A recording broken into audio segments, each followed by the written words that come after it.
Hello everyone, we're going to go over section 8.3 and I emphasize that we need to make sure that you have either Dora de Calculadora or you need to have your Diego, and I know that now we're learning online, we need extra help, so I couldn't find Boots, but I do hire, this is Frida. Frida is going to be learning with you online. So from now on, I have hired her until May to be with us during each lesson. So I will share her with you every time I can. Okay, bye Frida. Okay, so let's get started. Section 8.3. We're working on simple interest, and I'll read the information here. Interest is the dollar amount that we get paid for lending money or pay for borrowing money. So the amount of money that we deposit or borrow is called the principal, and we usually will use the letter P, capital P. The amount of interest depends on the principal, the interest rate, which is given as a percent. And again, the interest rate, we're going to use lowercase r, and it usually will be provided as a percent, and then you convert to a decimal. So as soon as you see the percent, turn it into a decimal. And then the time for the money will be lowercase t, and is based on years. Okay, so the simple interest involves interest calculated only on the principal. To calculate simple interest, we're going to use this formula here. Interest equal principal times rate times time. And this is what you will have in your notes when you're taking your assessment. So the rate R is expressed as a decimal, and when we're calculating simple interest. So let's see an example to see how this really works. So you deposit $2,000 in a savings account at Hometown Bank, which has a rate of 6%. Find the interest rate at the end of the first year. So identify the information that is given to you. So the principal is $2,000. The rate is given to you as a percent. So the decimal point that is implied in the percent is at the end. So you're going to move the decimal point 2 units left.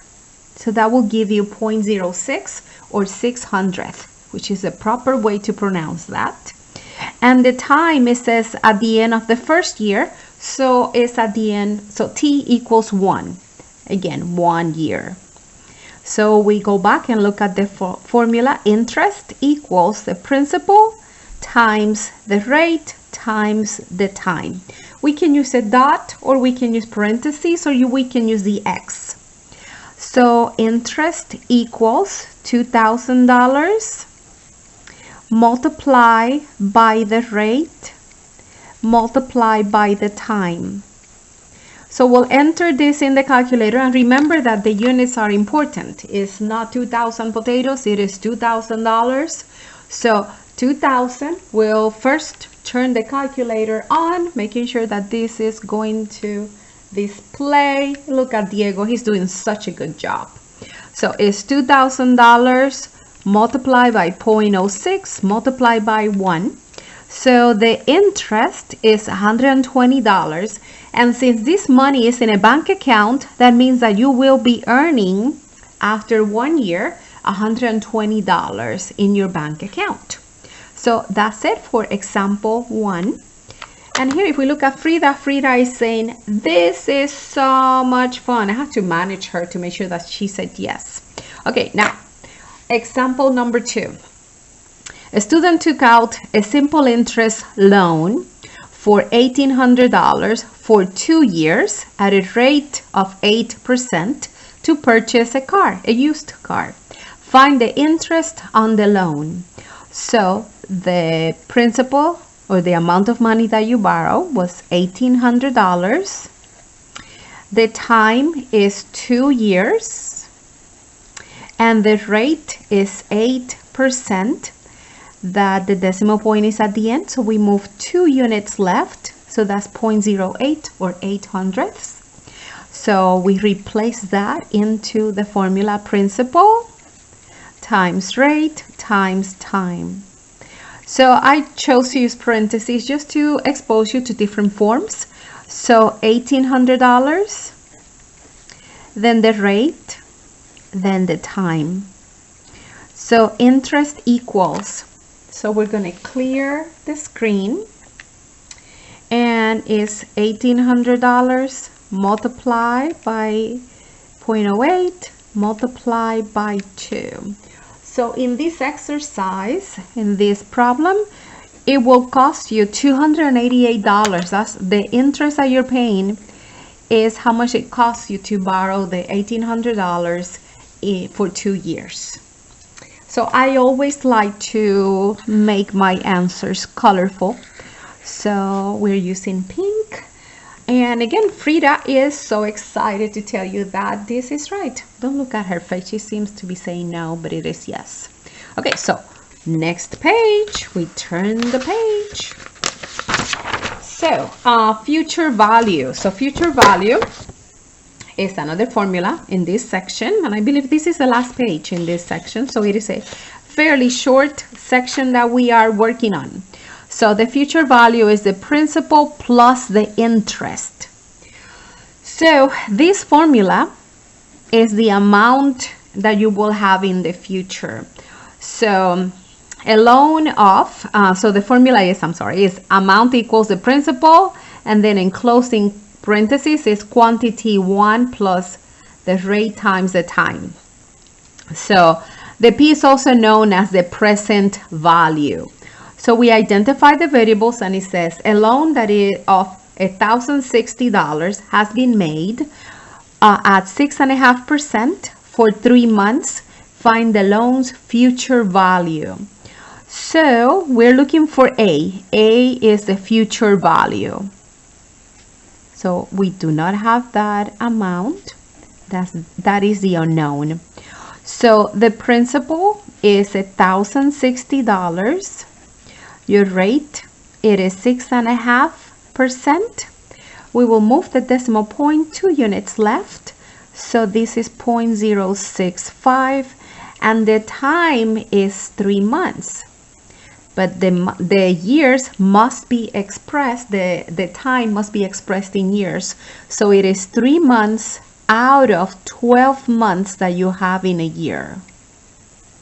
So in order to turn that into what will represent the time, you divide it by 12 months because the units that were given to us were in months. So 3 months over 12 months, that means that, and you can turn that into a decimal, 3/12. I recommend that you do that. So 3, we'll move Diego, 3 divided by 12 gives you a quarter, 0.25. So it's either 1/4 or 0.25. But it might make it easier in your calculation to turn it into a decimal. So it's a quarter of a year. So the principal is $1,060 multiplied by the quantity 1 plus the rate multiplied by the time. So I like to enclose the entire amount in parentheses, just in one. I meant the entire problem at once. So the way you see it on paper, 1,060, open parentheses, 1 plus 0.065 multiplied by 0.25, close. You could have enclosed the 0.065 like I have it here, and it will be fine. You will still get the same answer of $1,077. And even though it's not stated in the question how many decimal places you're supposed to have, if you're working with money, it's usually 2 decimal places, unless it states that they just want you to round it to the nearest dollar. So I'm just going to say that we'll leave it with 2 decimal places. So that is the future value of the loan. So the last example here, example 4. You borrow $2,500 from a friend from a friend and you promise to pay back $2,655 in 6 months. What simple interest will you pay? So the amount that you borrow is the principal, so that is $2,500. And then what you promise to pay is the future value, A. You promise to pay $2,655. The time that you plan to pay that, the time frame, it is 6 months. Out of, again, is in terms of years, so out of 12 months. So that means that this will be 1/2, that is 0.5 or half of a year. Always convert the time to years. So if you notice here, the unknown here is the interest rate. So they are not, what we are looking for is R. This is what we are looking for. So it's a little bit different. It's a little bit more challenging than the other ones, but deep inside it is so beautiful. Okay, so stay tuned, be careful, proceed with caution. So A equals, so we write down the formula, P1 plus RT. So the amount that you promise to pay at the end in 6 months is $2,655. Your principal is $2,500. 1 plus, we don't know the rate, but you do know that the time is half of a year, 0.5. So what I recommend, there are different ways. I believe in class I demonstrated this by maybe dividing, but this seems to be the easiest way. We're going to remove the parentheses. That will mean using the distributive property. 2,500 times 1, that will give you $2,500. Then here 2,500 times 0.5, that is $1,250 R. So now we remove the parentheses, and the goal is to isolate the term that has the R. So we're going to subtract 2,500 from both sides. So that will be equal to $155. So 1,250 times R. So now all we have to do to isolate the R, there is a multiplication implied here. So the opposite of multiplying, the opposite operation is dividing. So we'll divide both sides by $1,250. So now, in order to find the value of R as a decimal, $155 divided by 1,250, that equals 0.124. This is 0.124. But remember that the rate is always given to us as a percent, and we convert to a decimal in our calculations. So now here, the final answer must be expressed as a percent. So we're moving the decimal point over twice, and you must add the percent sign. Okay, so that's it for this question. We're going to make them beautiful by enclosing them in beautiful pink. And again, Frida and I will finish this video, and we look forward to seeing you at our next section.